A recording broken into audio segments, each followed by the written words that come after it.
Sodobna družba sploh potrebuje pesnike? Še?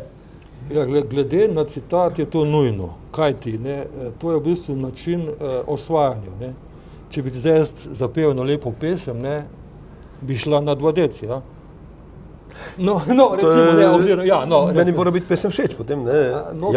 In tle pa nastane to, ne, se pravi, koliko lahko neka pesem, se pravi, pesem kot nosilc, ne?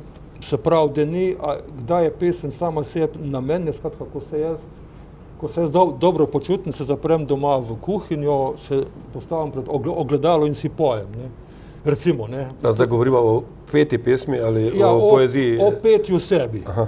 Ja? Ne, se pravi, in sem si neverjetno všeč, ne. In je tako dobra pesem, da je lahko samo sebi pojem, ne. Recimo, to je ena skrajnost, ne. Ja. Potem je pa pač neka pesem, ki je nekomu, ali pa nekateri mogoče poveš, zapoješ, potem so pač pesmi, ki postanejo malo trajnejše, pa so na papirju, ne, oziroma zdaj že na teh snemalnih napravah, ne.